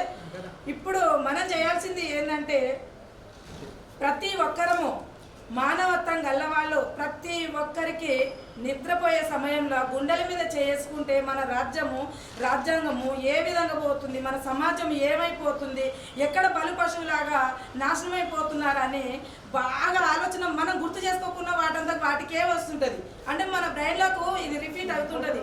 ఎందుకంటే మనం తెల్లవారులు అటు ఇటు చూస్తుంటాము, అనేకమైన వార్తలు చూస్తుంటున్నాము, పేపర్లలో చూస్తున్నాం, టీవీలో చూస్తున్నాము, అన్ని చోట్ల చూస్తున్నాము. ఇక్కడ అది జరిగింది, నేరాలు ఘోరాలు, అక్కడ అది జరిగింది. ఆడపిల్లల పైన రక్షణ లేకుండా కూడా మరి రక్షక భటుల నిలయం అని ఒక బోర్డు పెట్టి ప్రతి పిఎస్లో ఉంచుతున్నారు. కానీ అక్కడ మనం వెళితే అన్యాయం జరిగిందని వెళితే ఇందాక మిత్రుడు అన్న విధంగానే తెల్ల బట్టలు వేసుకొని డబ్బు ఉన్న వాళ్ళకేమో ఒక రకమైన న్యాయం చేస్తున్నారు. మనలాంటి పేదవాళ్ళు వెళ్తే అక్కడ ఉన్న కుర్చీ కూడా లాక్కొని వాళ్ళకి వేరే వాళ్ళకి వేసి మరి నిలబెట్టి అవమానకరంగా చేయడం జరుగుతుంది. అలాంటి హక్కులు ఏవైతే ఉన్నాయో మనకు అంకితం కాకుండా కాలన రాసే వాళ్ళు ధృత రాక్షసులు చాలా మంది తయారవుతున్నారు. వాటిని అంతం చేయాలంటే మన హక్కులు ఫస్ట్ మనం నిలబెట్టుకోవాలి. అందుకు మనము అందరము కలిసి సమాజం ఐకమత్యంగా ఉంటే చేయి కలిపి పెద్ద పెద్ద భేదాలు ఉన్నారు వాళ్ళందరూ మేలుకొని మన హక్కులని మనం కాపాడుకుంటే రాజ్యాంగము చెక్కు చెదరకుండా చెల్లవదన కాకుండా ఉంటుంది తప్ప మనం ఇంకా అందులో సాధించేది ఏమి లేదు. ఒక యుద్ధానికి పోతున్నామంటే ఆయుధాలు మన దగ్గర ఉంటేనే అక్కడ గెలుస్తామనేది మనకు పక్కా గ్యారంటీ. ఆయుధాలను మర్చివచ్చి అయ్యో యుద్ధానికి వచ్చినా కత్తి మర్చొచ్చినా అన్న విధంగా పోరాటం చేస్తే మాత్రం ఇది ఎంతవరకు సమంజసం కాదని నా ఒక అభిప్రాయము. మరి ఇక్కడ మరి ఇంకొకటి నేను ముఖ్యమైన విషయము మాట్లాడదలుచుకున్నది ఏంటంటే ఇప్పుడు అన్నగారు చెప్పినట్టు విధంగా అంబేద్కర్ గారు ఇందుకోటి బిల్లు అప్పుడు అమలు చేశాడు మా మహిళలకు. కానీ ఇంప్లిమెంట్ అయ్యింది అంటున్నారు. కానీ ఎక్కడ అయ్యిందని నేను అడుగుతున్నా. ఎక్కడ అయ్యింది? ఎక్కడ చూసినా కానీ స్త్రీలకు అవమానకరంగానే జరుగుతుంది. ఎక్కడ పోయినా కానీ వాళ్ళకు రక్షణ లేదు. వాళ్లకు రాజకీయ రంగంలో కానీ ఇంకా ఏ ఒక్క రంగంలో కానీ వీళ్ళకు వెనకనే నెట్టేస్తున్నారు తప్ప మగ ఆడ మరి సమానం అనే ఒక అక్షరాలు మాత్రమే సృష్టించారు. కానీ అది ఆదర్శంగా చూపించడం లేదు. అది అందుకని మేము పోరాటం చేస్తాము. దీని పట్ల ఎంత దూరమైనా నా ప్రయాణము ఆపనని వెనకడుగు వేయనని నేను ఈ సభాముఖితంగా ప్రమాణం చేసి మరి చెప్తున్నాను. మన రాజ్యాంగం మనం కాపాడుకోవడమే మన ధర్మము, మన లక్ష్యం కాపాడుకోవడమే మన ధర్మము. అంబేద్కర్ రాసినటువంటి రాజ్యాంగాన్ని ఎక్కడ కూడా కూల్చివేత కాకుండా దీన్ని ఎంత జాగ్రత్తగా మనం ఆరోగ్యాన్ని ఏ విధంగా ఇంట్రెస్ట్తో కాపాడుకుంటామో దాన్ని అంతకంటే రెట్టింపుగా కాపాడుకోవాలని నా మనస్ఫూర్తి కోరుకుంటూ ఇక్కడ వచ్చిన ప్రతి ఒక్కరికి జైబీని తెలుపుకుంటూ మరి సెలవు తీసుకుంటున్నాను. ఇంత గొప్ప అవకాశం కల్పించిన మా యాదగిరి అన్నగారికి ధన్యవాదాలు. జై భీమ్. ముఖ్యంగా మీ గొంతులో మంచి స్పష్టత ఉంది, అందులో దమ్మున్నది. కాకపోతే మీరు కొద్దిగా ఏజ్ అయినప్పుడు కూడా ఒక యంగ్ ఒక డైనమిక్ లీడర్ లాగా మాట్లాడుతున్నాక మీకు ప్రత్యేక ధన్యవాదాలు తెలియజేసుకుంటూ, అట్లాగే అన్న యాదగిరి అన్న ఈరోజు చేసినటువంటి అందరు మటన్ తిని ఏదో ఇళ్లలో పడుకున్నారు. కానీ మీరు చేసినటువంటి గొప్ప కార్యక్రమం దీన్ని ఒక ఆర్గనైజేషన్కి ఏర్పాటు చేసి ప్రతి డిగ్రీకి గతంలో మసీదున్న మేము ఒక 10-15 మంది అడ్వకేట్లు తీసుకుపోయి ఉమెన్స్ డిగ్రీ కాలేజీలో రాజ్యాంగ దినోత్సవం చేసినామన్న. ఎందుకంటే డిగ్రీ పిల్లలు ఆల్మోస్ట్ వాళ్ళు సమాజంలో పోయే పిల్లలు కాబట్టి వాళ్ళకి గుడ్ సిటిజన్గా ఉండాలన్న ఉద్దేశంతో నల్ల కోట్లు వేసుకొని 20 మంది అడ్వకేట్లు తీసుకుపోయి అసలు ఎంతసేపు డాక్టర్ ఇంజనీర్ కాదు కావాల్సింది అడ్వకేట్ కావాలని, న్యాయశాస్త్రం తెలవాలని అక్కడ మేము మేల్కొల్పిన సందర్భాలు చాలా ఉన్నాయన్న. దీన్నే ఒక ఆర్గనైజేషన్గా రాజ్యాంగ పరిరక్షణ సంస్థ ఇంకేదో మీరు మేధావులు కలిసి నిర్ణయించుకొని మనమే ఈరోజు ఇక్కడ అంబేద్కర్ భవన్లో తీసుకున్నటువంటి ఇక్కడ వచ్చిన ప్రతి ఒక్కరు కూడా ఈ నల్లగొండ నుంచి మొదలు పెడదాం. ఎందుకంటే తెలంగాణ రాష్ట్రంలో నల్లగొండ అనగానే ఒక జ్ఞానవంతులు ఉన్నటువంటి జిల్లా, విప్లవాల జిల్లా అని చెప్తారు. కాబట్టి తెలంగాణ రాష్ట్రానికి ఇది దిక్సూచి కావాలని ప్రతి డిగ్రీ కాలేజీలో, ప్రతి ఇంటర్మీడియట్ కాలేజీలో మరి విద్యావంతులు తయారు చేయడంలో రాజ్యాంగాన్ని ముఖ్యంగా అందరికీ అవగాహన కల్పించడం కోసం ఆ మ్యాన్ పవర్ అంతా కూడా వీలైనంత వరకు మీతో పాటు నేను కూడా షేర్ చేసుకుంటానన్నా. నా పేరు డాక్టర్ గాదలింగ స్వామి, బాన్సేపు రాష్ట్ర ఉపాధ్యక్షుడు, సత్యశోధక సమాజ్ జిల్లా అధ్యక్షుడిని, తెలంగాణ గురుకుల సంఘం రాష్ట్ర అధ్యక్షుని కూడా దాదాపు అన్ని జిల్లాలో పనిచేసుకుంటూ 20 ఏళ్ల తర్వాత నా జిల్లాకు వచ్చినా ఖచ్చితంగా ఏదో ఒకటి చేయాలి అనుకుంటున్నా. మిగతా జిల్లాలో ఉన్నటువంటి అంబేద్కరిజం కానీ ఈ ఐడియాలజీ కానీ మన జిల్లాలో లేకపోవడం అనేది చాలా బాధ అనిపించి ఎట్లా చేయాలి, ఏం చేయాలని ఆలోచిస్తున్న సందర్భంలో అన్న ఈరోజు గొడవపడ్డ అన్న నా పేరు ఎట్లే అని అన్న ఎక్స్ట్రీమ్లీ సారీ అన్నట్టు పేరు పక్కన పెట్టి, ఎందుకంటే ఈ కార్యక్రమంలో మన నేమ్ రావడం, మరి నాకు అవకాశం కల్పించడం మీ అందరూ కూడా ప్రత్యేక ధన్యవాదాలు తెలియజేసుకుంటూ మరి కార్యక్రమం భాగంగా అన్న డాక్టర్ కే ఖాన్ గారు అన్నగారు 2 నిమిషాలు మాట్లాడుకోవచ్చు. దయచేసి టైము పాయింట్స్ ఇవే మాట్లాడాలా. ఆ టాపిక్ సంబంధించిన రిలేటెడ్ అందరూ కూడా మొత్తం గుర్తుంచుకోండి. ఈరోజు ప్రజాస్వామ్య పరిరక్షణ సేవా సమితి అధ్యయనంలో రాజ్యాంగాన్ని రక్షించడానికి ఒక రౌండ్ టేబుల్ సమావేశం ఇక్కడ నిర్వహించారు. ఈ ప్రోగ్రాంలో నన్ను ఆహ్వానించినందుకు మసీ గారు తీసుకొచ్చారు ఇక్కడ. I'm very thankful to all of you. మన ఇక అదే లింగస్వామి గారు ప్రెసిడెంట్ బాంసెఫ్, నేను కూడా బాంసెఫ్లో కూడా ఉన్నాను కానీ ప్రోగ్రామ్ చేయకపోతున్నాను. అయితే మీరు క్లియర్గా చెప్పారు మనము రాజ్యాంగాన్ని ఎట్లా రక్షించుకుంటాం. నేనేముందంటే మతాల పేరు మీద పరిపాలన నడుస్తుంది. వాళ్ళు ఇష్టం వచ్చినట్టు రాజ్యాంగంలో ఆర్టికల్స్ ఉన్న దాన్ని చేంజ్ చేయడానికి ప్రయత్నిస్తున్నారు. దానికి మార్పు చేయాలంటే, దానికి రక్షించాలంటే ఫస్ట్ ఆఫ్ ఆల్ మనము అలాంటి వాళ్లకు పార్లమెంట్లో కానీ అసెంబ్లీలో కానీ పంపకొద్దని ప్రయత్నించాలి. వాళ్ళకు ఆ ఛాన్స్ ఇవ్వకుండా మనం ప్రజల్లో అవేర్నెస్ తీసుకురావాలి. రాజ్యాంగాన్ని ఎట్లా మారుస్తున్నారు అనేది ఇప్పుడు మన లింగస్వామి గారు చెప్పినట్టు డిఫరెంట్ కాలేజెస్లో మన కాన్స్టిట్యూషన్ ఆర్టికల్స్ ఏమున్నాయి దాని గురించి అవేర్నెస్ ప్రోగ్రామ్ కండక్ట్ చేయాలి ఫస్ట్ ఆఫ్ ఆల్. ఎందుకంటే ఇప్పుడు ఈ న్యూ జనరేషన్లో ఏం చదవాలి, ప్రొఫెషనల్ ఏం చదవాలి, మనము జాబ్ ఏం చేయాలి, డబ్బులు ఎలా సంపాదించాలి అనేది ఇదే దాని మీదనే కాన్సన్ట్రేషన్ ఉంది. కానీ మన రాజ్యాంగం గురించి, ఆర్టికల్స్ గురించి కానీ, ఈ మన ఎథిక్స్ ఏమున్నాయి అనేది కానీ దాని మీద అవగాహన లేదు. మరి మన సిలబస్లో కానీ ఇలాంటి ఆర్టికల్స్ గురించి ఎలాంటి దాంట్లో ఇంటర్ఫియరెన్స్ ఏం లేదు, సిలబస్లో కూడా ఇన్వాల్వ్మెంట్ లేదు. కావున కాన్స్టిట్యూషన్ ఆర్టికల్ గురించి అవేర్నెస్ ప్రోగ్రామ్ కండక్ట్ చేస్తూ పార్లమెంట్లో కానీ అసెంబ్లీలో కానీ మతాల పేరు మీద పరిపాలన చేసే వాళ్ళకు పంపకూడదనేది నా ఒక అడ్వైజ్. ఇది దానికోసం మనం ప్రజల్లో అవేర్నెస్ తీసుకురావాలి. దానికోసం నేను కానీ మా మిత్రులు ఇక్కడ జలీల్ సాబ్ ఉన్నారు, షరీఫ్ గారు ఉన్నారు, మసీ గారు అయితే ఆల్రెడీ ఉన్నారు. మీరు ఏ ప్రోగ్రామ్ చేసినా ఎలాంటి అవేర్నెస్ ప్రోగ్రామ్ కానీ ఎలాంటి మార్పుల కోసం మనం రావాలనేది మా తరఫున కోఆపరేషన్ మీ అందరికీ ఒకసారి థ్యాంక్ యూ అన్న. సోదరుడు ఖాన్ గారికి ప్రత్యేక ధన్యవాదాలు తెలియజేసుకుంటూ ఈ భారత రాజ్యాంగం అవగాహన సదస్సు అనేటువంటి టైటిల్ తోటి నల్లగొండ పట్టణంలో మొట్టమొదటిసారిగా మన మైనార్టీ కాలనీని అన్న గతంలో హామీ ఇచ్చిండు. కాబట్టి దాదాపు ఆ ఫంక్షన్లో ఒక 200-300 మందితోటి ఫస్ట్ రాజ్యాంగం మీద అవగాహన సదస్సు అనేది మన దగ్గర నుంచే తీసుకొని అన్ని కాలేజీలు పోదామన్నటువంటి ఒక ఆలోచన మీతో కూడా షేర్ చేసుకుంటున్నాను. మీలాంటి మిత్రులు ఇక్కడికి రావడం, అందులో ముందు నడవడం, మాకు మంచి సలహాలు ఇవ్వడం అనేది చాలా హ్యాపీగా అనిపిస్తుంది అన్న. తర్వాత కార్యక్రమం భాగంగా అన్న వెంకుల సాయి గారు 2 నిమిషాలు మాట్లాడాల్సింది కొంచెం.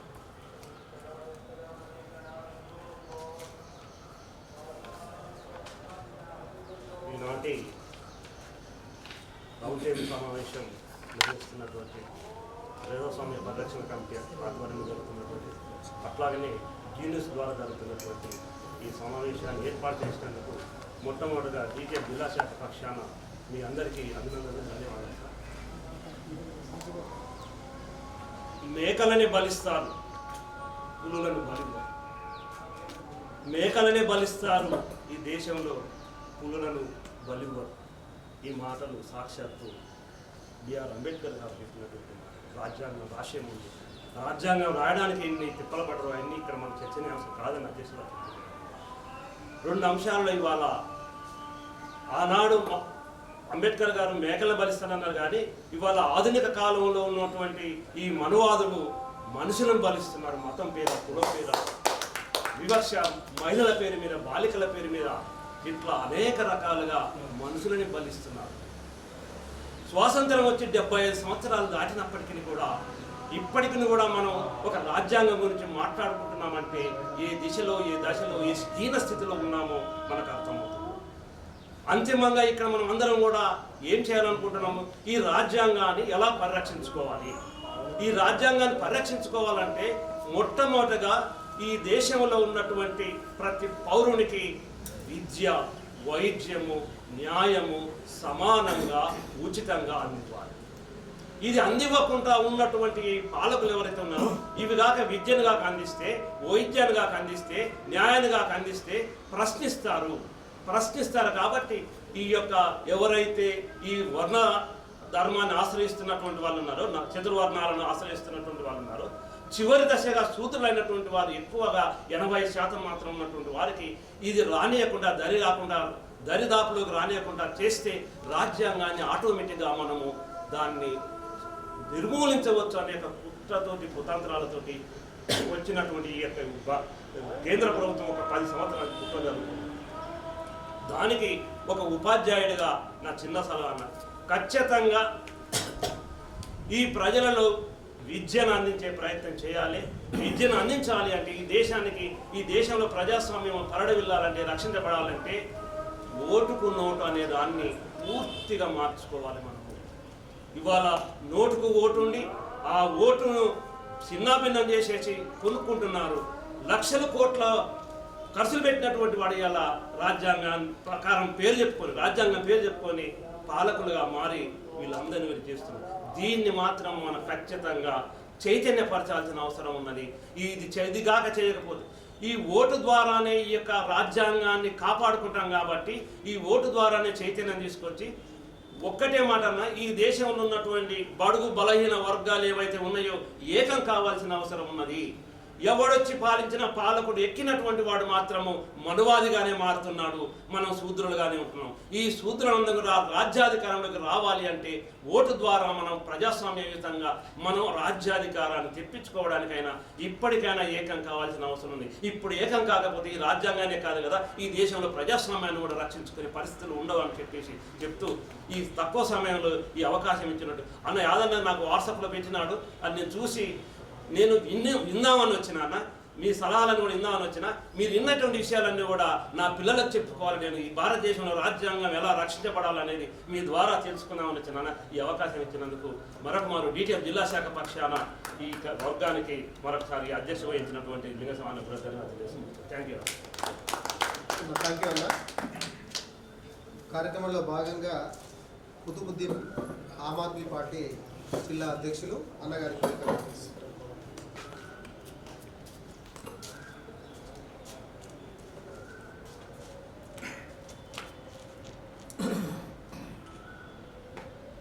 ప్రజాస్వామ్య పరిరక్షణ కమిటీ నల్గొండ జిల్లా ఆధ్వర్యంలో రాజ్యాంగాన్ని కాపాడుకుందాం అనే అంశంపై రౌండ్ టేబుల్ సమావేశాన్ని నిర్వహించినటువంటి యాదగిరన్నకు, లింగస్వామి అన్న గారికి, మరి ఇక్కడికి విచ్చేసినటువంటి వివిధ పార్టీ రాజకీయ నాయకులకు, సేవా దృక్పథమైనటువంటి ప్రజా పరిరక్షణ కమిటీ నాయకులకు, మరి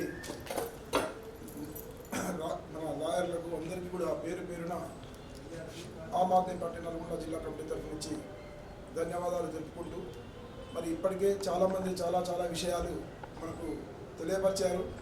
మరి ఈ రాజ్యాంగాన్ని కాపాడుకుందాం అనే దాంట్లో అంబేద్కర్ గారు ఆ రోజు కూడా సంఘటితం కోసం ఆయన పోరాటం చేసింది. అదే సంఘటితం కోసం ఈరోజు మనం ఇక్కడ చేరుకున్నాం. అంటే ఒక సంఘటితం అనేది ఎంత దూరం ప్రయాణం చేస్తుంది అనేది మనం ఆలోచించాలి.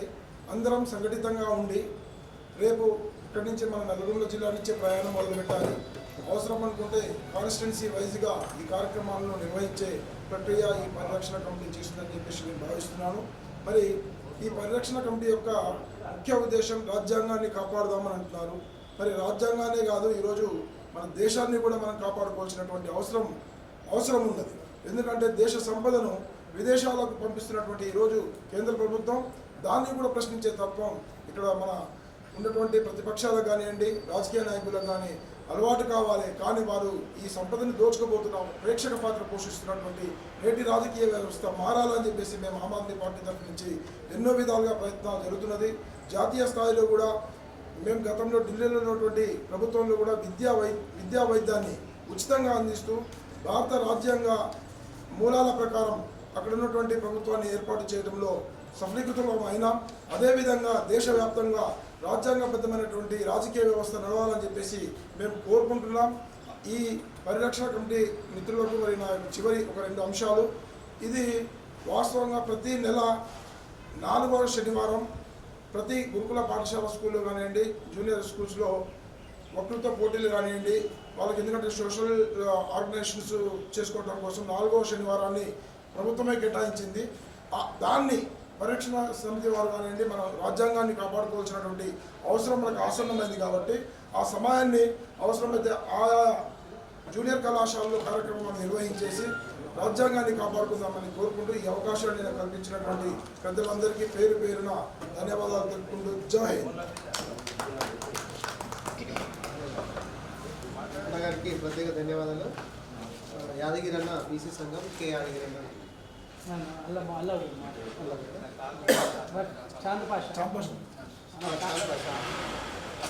ముస్లిం లీగ్ పార్టీ జిల్లా ఇండియన్ యూనియన్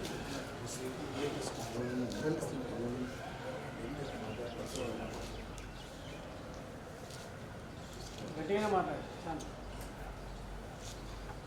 ప్రజాస్వామ్య పరిరక్షణ సేవా సమితి వారి ఆధ్వర్యంలో జరుగుతున్నటువంటి ఈ కార్యక్రమానికి చేస్తున్నటువంటి ప్రతి ఒక్కరికి పేరు పేరున ధన్యవాదాలు తెలుపుతూ తమ అమూల్యమైన సమయాన్ని కేటాయించి ఇక్కడికి వచ్చారు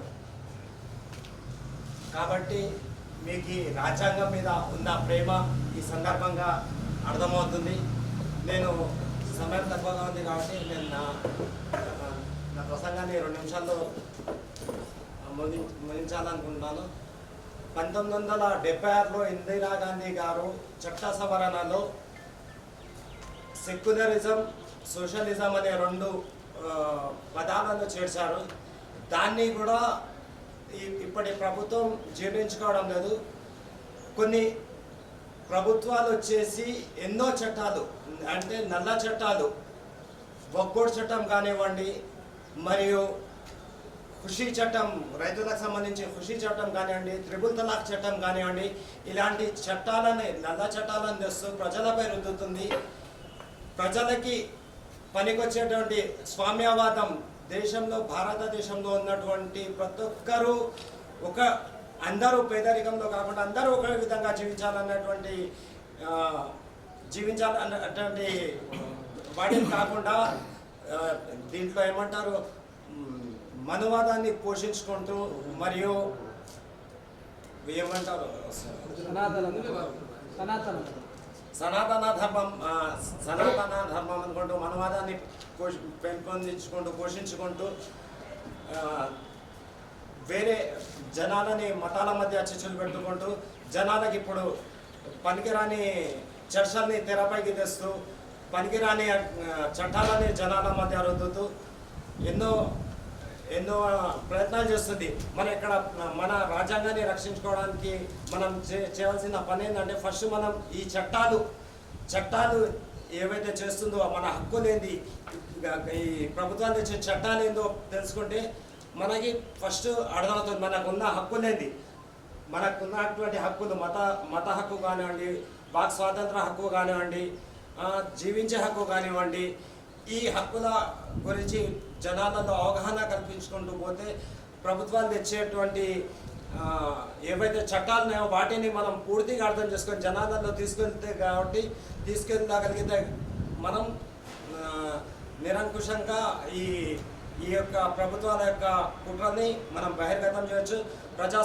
ప్రజాస్వామ్యంలో రాజ్యాంగబద్ధంగా ఓటు ద్వారా ఎన్నికైన ప్రజాప్రతినిధులు ఒక్క సీటు కనుక లేకుంటే వాళ్ళు పార్లమెంట్లో కూడా వాళ్ళ ప్రభుత్వం నడవదు. అయినా కూడా వారి ధైర్యం చూడండి. ఇప్పుడు వాళ్ళ ప్రభుత్వం కూడా కూలిపోద్ది. అయినా వాళ్ళు తమకు నచ్చినటువంటి చట్టాలను రూపొందించుకుంటున్నారు. తమకు నచ్చినటువంటి అన్నీ ఎవరికి ఏమి ఇచ్చుకోవాలో ఇక చెప్పుకుంటే పోతే చాలా పెద్దగా అంబానీ, అదానీ లాంటి వాళ్ళని ఇంకా ధనవంతుల్ని చేసుకుంటూ దేశంలో ఉన్న 90% మందిని నిరుపేదరికంగా నెడుతూ ఇలాంటి ఎన్నో చేసుకుంటూ పోతున్నారు. కాబట్టి ప్రతి ఒక్కరూ ఏమైతే మన హక్కులు ఉన్నాయో ప్రజలలో విస్తృతంగా దీని గురించి చర్చ జరపాలని ఇక్కడికి వచ్చినటువంటి మేధావులు మరియు రాజకీయ నాయకులు ప్రతి ఒక్కరికి పేరు పేరున ధన్యవాదాలు తెలుపుకుంటూ నాకు ఇచ్చిన అవకాశానికి ధన్యవాదాలు తెలుపుకుంటూ జై హింద్, జై హింద్. సోదరులారా, మీ అందరికీ తెలిసిన విషయమే. నిన్న కాకుండా మొన్న సోషల్ మీడియాలో కానీ పేపర్లో కానీ ఒక సైన్స్ టీచర్ మెదడు పాఠం చెప్పడానికి ఒక జంతువు మెదడు తీసుకొస్తే ఆ మెదడు ఏంది ఏంది ఏంది అని కొందరు ఊరికి ఆమెను ఇన్సల్ట్ చేసినటువంటి సందర్భంలో ఆవు మీద నవ్వుకుంటాను కదా. ఆవు మెదడు తెచ్చింది ఏమే, ఆవును వ్యతిరేకించింది, ఇది హిందూ మతానికి వ్యతిరేకమని బయట సోషల్ మీడియాలో పెట్టి ఆ టీచర్ని అటాక్ చేయడానికి స్కూల్ మీదకి దాడియాత్ర చేసినటువంటి పరిస్థితి. మరి సైన్స్ టీచర్ అంటే ఆమె ప్రాక్టికల్గా ఉండాల్సిన ఆమె, సైన్స్ చెప్పాల్సిన ఆమె. కాబట్టి మరి ఈ దేశానికి కావాల్సింది మరి సైంటిస్టులు కాదు సన్యాసులు. మరి ఈ దేశానికి కావాల్సింది మరి రోబోలు కాదు బాబాలు అన్న విషయం మనకు అర్థమైతేనే ఉంది. కాబట్టి ఎవరైతే సైన్స్ చెప్తారో, ఎవరైతే వాస్తవ పరిస్థితి చెప్తారో వాళ్ళే టీచర్లు. ఆ టీచర్ల మీద దాడులు చేస్తుంటే మరి ఇంకెక్కడ రాజ్యాంగం, ఇంకెక్కడ వ్యవస్థ అనేటువంటి దాన్ని మనం క్వశ్చన్ చేయాల్సిన అవసరం ఉన్నది. కాబట్టి అన్నగారు అలాంటి విషయాలను, ఆయన యొక్క దృష్టిలో వచ్చినటువంటి విషయాలను చెప్పేటువంటి ప్రయత్నం చేశారు. అయినప్పటికీ కూడా అన్నగారి ప్రత్యేక ధన్యవాదాలు తెలియజేసుకుంటూ మరి ఈరోజు ఈ కార్యక్రమానికి ముఖ్యంగా ఈ వేదికను ఏర్పాటు చేసి ప్రజాస్వామ్య పరిరక్షణ సేవా సమితి అనేటువంటి ఒక అద్భుతమైనటువంటి కార్యక్రమం. మిత్రులారా, ఈ ప్రజాస్వామ్యంలోనే రాజ్యాంగం ఉంటుంది, రాజ్యాంగంలో హక్కులు ఉంటాయి, విధులు ఉంటాయి, ఇవన్నీ ఉంటాయి. కాబట్టి ప్రజాస్వామ్యాన్ని కాపాడగలిగినట్లయితే మనందరం కూడా ఇక్కడ హాయిగా ఉంటాం. కాబట్టి మరి ఇలాంటి మంచి ఆర్గనైజేషన్కి మరి ఫౌండర్గా దానికి జిల్లాధ్యక్షులు ఉన్నటువంటి అన్నగారిని తన యొక్క అమూల్యమైన, ఎందుకంటే అన్న న్యాయవాది, మరి ఇంతకుముందు ఒకరిద్దరు కొంచెం కులం పేరు ప్రశ్నించారు. దయచేసి ఇలాంటి మేధావులు ఉంటారు. ఎస్ఆర్ శంకరన్ లాంటి బ్రాహ్మణవాదులు గురుకుల వ్యవస్థ స్థాపకులు వారు. కాబట్టి అలాంటి వారు ఉంటారు. కాబట్టి దయచేసి వ్యక్తుల పేర్లు, ఎందుకంటే వ్యక్తుల పేర్లు కానీ వేరే మతాల పేర్లు కానీ ప్రస్తావించకుండా, పార్టీల పేర్లు కూడా ప్రస్తావించకుండా దయచేసి మన అభిప్రాయాన్ని చెప్పాల్సిందిగా మీ అందరూ కూడా తెలియజేస్తున్నాం. మరి బాబాసాహెబ్ అంబేద్కర్ ఒకటే మాట్లాడాడు, నేను ఈ దేశానికి కనీసం ఒక రక్తం చుక్కను కూడా చిందించకుండా ఈ భారతదేశంలో ఉన్నటువంటి ప్రజలందరి మధ్యలో మరి సామాజిక, ఆర్థిక, రాజకీయ చైతన్యం తీసుకురావడం కోసం భారత రాజ్యాంగం అనేటువంటి ఒక అద్భుతమైనటువంటి చట్టాలు మీ ముందుకు తీసుకొస్తున్నాయి. కాబట్టి ఇందులో నిర్జీవులకు కూడా అవకాశాలు ఉన్నాయి, ప్రతి ప్రాణికి కూడా అవకాశం ఉన్నాయని మరి దీనికోసం సుమారుగా 2 సంవత్సరాల 11 నెలల 18 రోజులు అంటే 3 సంవత్సరాలు కష్టపడి ఎవరు సహకరించబోయినప్పటికీ కూడా మరి ఈ దేశంలో 100% ఉన్న వాళ్ళందరూ కూడా అధికారానికి దూరమై, చదువుకు దూరమై, మనిషి అన్న పదానికి దూరమైంది. కాబట్టి ఈ చట్టం ద్వారా వాళ్ళకి న్యాయం చేస్తున్నటువంటి ఒక ఆనందాన్ని వ్యక్తపరిచినటువంటి సందర్భంలో మరి బాబాసాహెబ్ అంబేద్కర్ పూర్తిగా ఆయన హృదయం అంతా కూడా మరి బుద్ధుడి యొక్క జ్ఞానంతో నిండి ఉన్నటువంటి అద్భుతమైనటువంటి ఆ బుద్ధుడి మైండ్ను మనకు రాజ్యాంగ రూపంలో ఇచ్చిండు. మరి బుద్ధుడు అంటేనే మానవతావాది కాబట్టి మనుషులందరూ సమానం అని చెప్పినటువంటి వాడు. కాబట్టి మరి అలాంటి అద్భుతమైనటువంటి లిఖిత పూర్వకమైనటువంటి ప్రపంచంలో అతిపెద్ద రాజ్యాంగాన్ని మనకు అందించడం జరిగింది. కాబట్టి ఆ రాజ్యాంగం యొక్క గొప్పతనాన్ని మరి రాజకీయ నాయకులకు కానీ, విద్యార్థులకు కానీ, సంఘ సంస్కర్తలకు కానీ, స్త్రీలకు కానీ, మహిళలు అందరికీ కూడా తెలియాల్సిన బాధ్యత మన మీద ఉన్నది. కాబట్టి మరి ఇక్కడ మీకు ఒక విషయం గుర్తు చేస్తున్న మిత్రులారా, ప్రముఖ సామ్యవాది విప్లవాత్మకమైనటువంటి చర్యలు తీసుకొచ్చినటువంటి దాస్ క్యాపిటల్, కమ్యూనిస్ట్ మేనిఫెస్టో అనేటువంటి గ్రంథాలు రాసి ప్రపంచంలో విప్లవంను సృష్టించినటువంటి, దాన్ని ప్రచారం చేసినటువంటి కార్యక్రమాలు చచ్చిపోయినప్పుడు మరి ఆయన దగ్గర కనీసం 4-5 మందే ఉన్నారు. ఆయన చచ్చిపోయినప్పుడు మరి బాబాసాహెబ్ అంబేద్కర్ చచ్చిపోయినప్పుడు లక్షల మంది ఉన్నారు. మరి ఈరోజు మార్క్సిజం ప్రపంచవ్యాప్తమైంది, కానీ అంబేద్కర్ పుట్టినటువంటి దేశంలో కూడా ఈ విధంగా సీక్రెట్గా మీటింగ్లు పెట్టుకోవాల్సిన దౌర్భాగ్య పరిస్థితి వచ్చిందంటే మనం దాన్ని ప్రచారం చేయకపోవడం. ఇంతకుముందు యాదగిరి అని చెప్పినట్టు మేధావి మౌనం సమాజానికి చేటు అని చెప్పినట్టు ఈరోజు మేధావులందరూ కూడా మరి ఇళ్లలో ఉండి చూసి మరి మేమే ఈ దేశానికి రక్షించుకుందాం రాజ్యాంగాన్ని అనే ఉద్దేశంతో తమ యొక్క అభిప్రాయం తెలియజేయడం కోసం ఇక్కడ వచ్చారు. కాబట్టి ఈరోజు ఇది స్టార్ట్ అయింది. నాకైతే తెలంగాణ రాష్ట్రంలో ఒక విజృంభణ తెలంగాణ రాష్ట్రంలో ఒక విప్లవం వస్తుంది. మరి ప్రతి ఒక్కరి దగ్గర గుండెలో రాజ్యాంగం పెట్టుకొని చట్టాల గురించి క్వశ్చన్ చేసేటువంటి పరిస్థితి మనతోట వస్తుందన్న ఉద్దేశంతో మీ అందరి దృష్టి కూడా మరొకసారి తెలియజేసుకుంటూ మరి అన్నగారిని మాట్లాడాల్సిందిగా కోరుతున్నాను. ప్రజాస్వామ్య పరిరక్షణ సమితి అన్న జిల్లా అధ్యక్షుడు ఈ కార్యక్రమానికి కర్మకర్త క్రియ యాదగిరి అన్న గారు పాల్గొంటున్నటువంటి వ్యక్తి. దయచేసి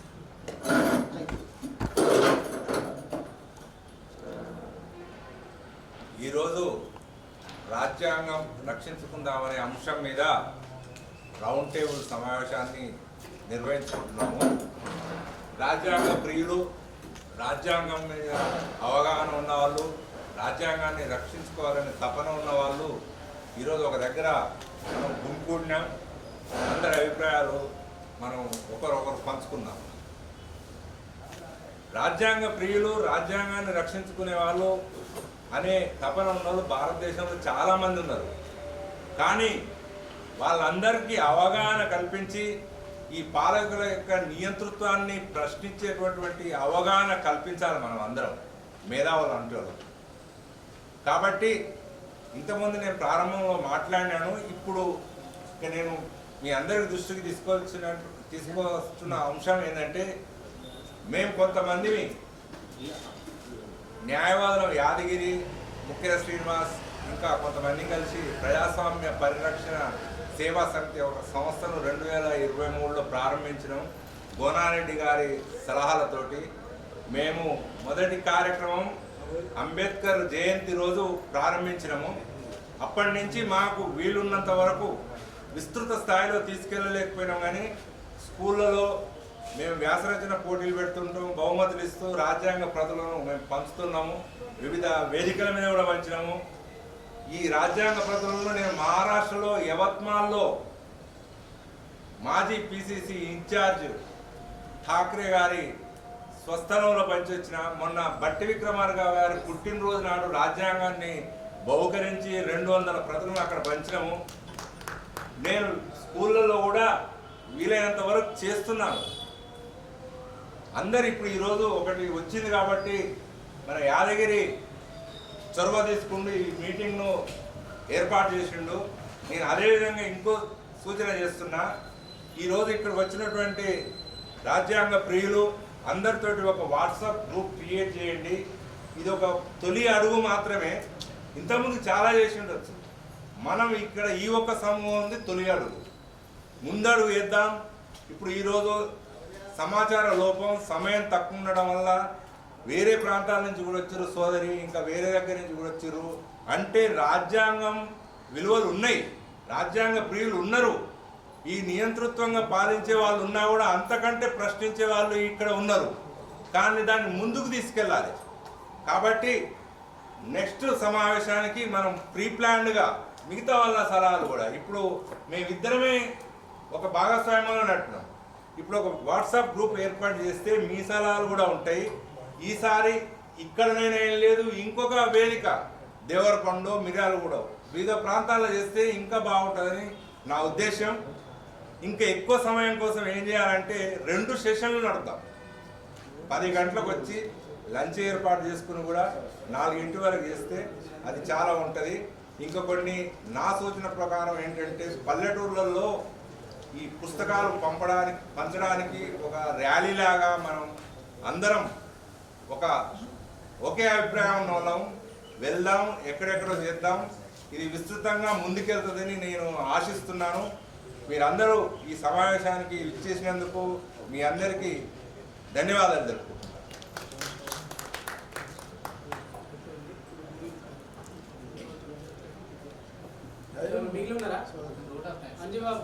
అన్నగారికి ప్రత్యేక ధన్యవాదాలు.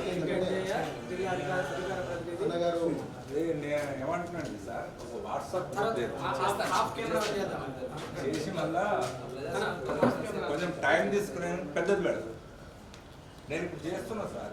నేను ఒక 10-15 చేసి ఈరోజు ప్రజాస్వామ్య పరిరక్షణ సమితి ఆధ్వర్యంలో రాజ్యాంగాన్ని రక్షించుకున్నామనే కాన్సెప్ట్ తీసుకొని అన్న మా బాబాయి వడ్డెపాక యాదగిరి గారు ఈ చక్కటి కార్యక్రమాన్ని పెట్టినందుకు వారికి హృదయపూర్వక ధన్యవాదాలు.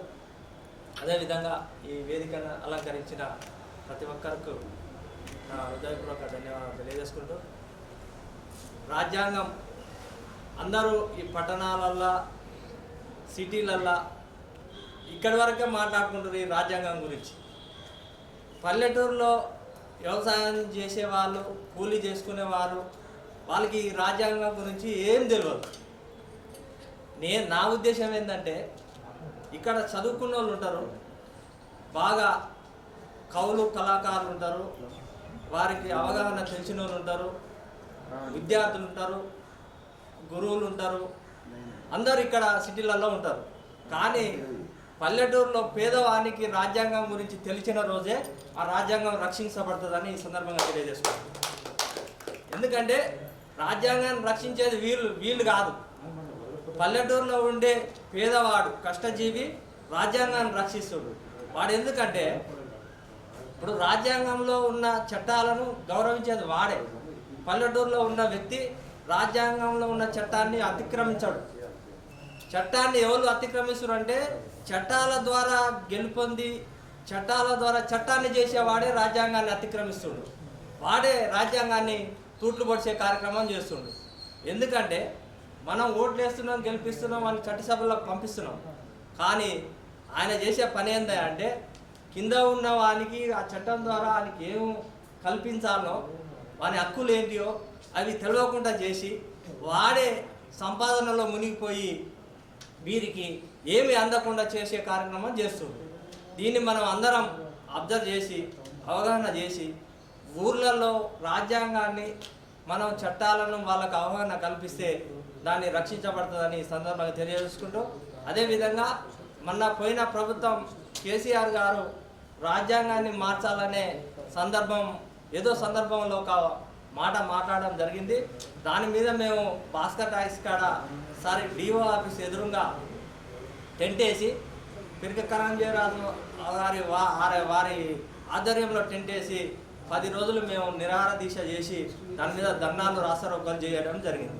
నల్గొండలో కనీసం ఆ రాజ్యాంగం మీద ఆ చట్టాల మీద అవగాహన ఉన్న కొంతమంది సైదులన్న వంటి వారు కొంతమంది వచ్చి దాన్ని మద్దతు తెలిపి ఏదో సహాయ సహకారాలు చేసి వారు కూడా వారి పరిధిలో ఉన్న కార్యక్రమం చేయడం జరిగింది.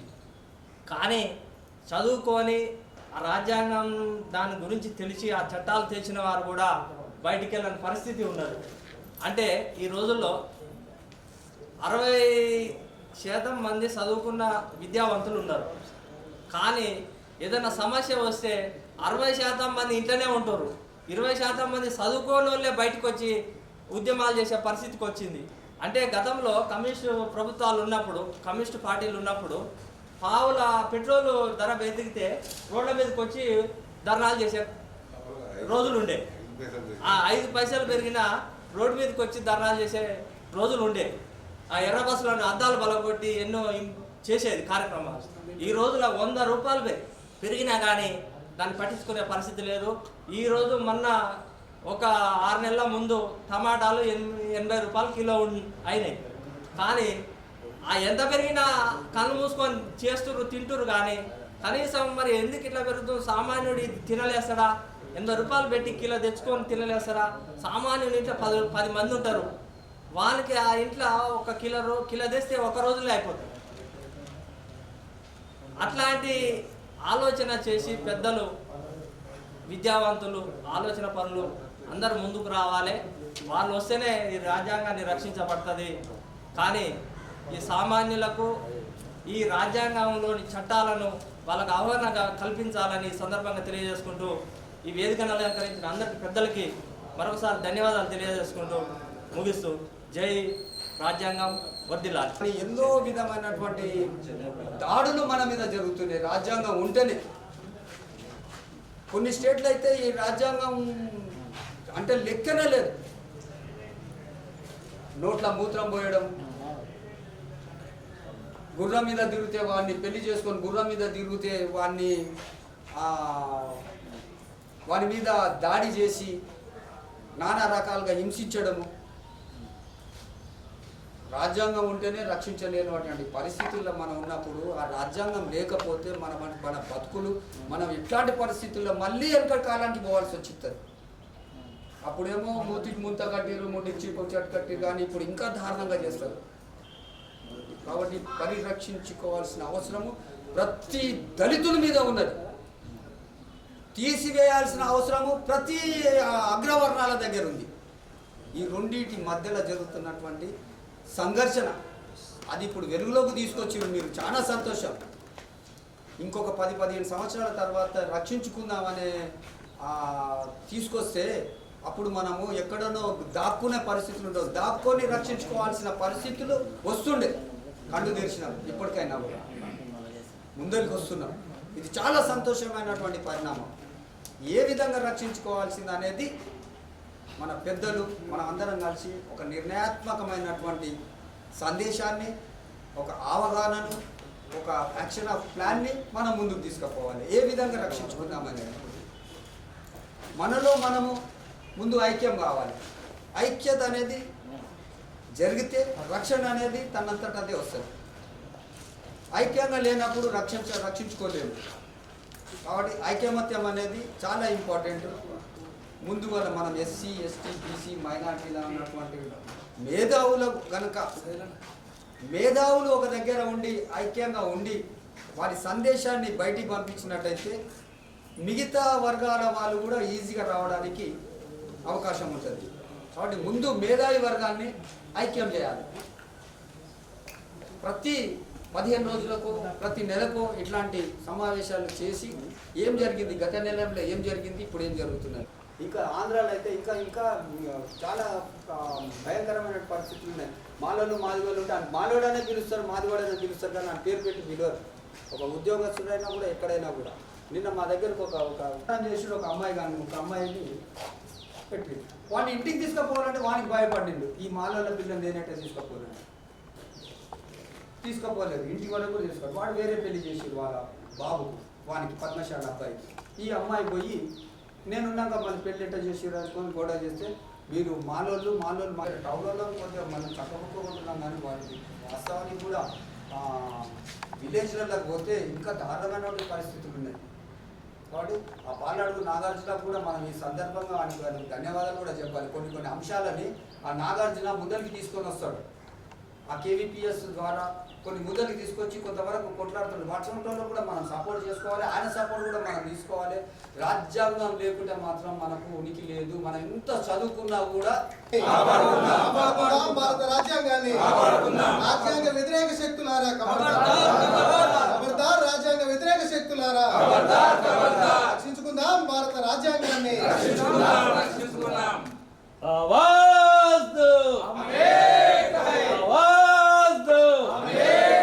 కాపాడుకుందాం భారత రాజ్యాంగాన్ని, భారత రాజ్యాంగాన్ని కాపాడుకుందాం, ప్రజాస్వామ్యాన్ని. జై జై జై జై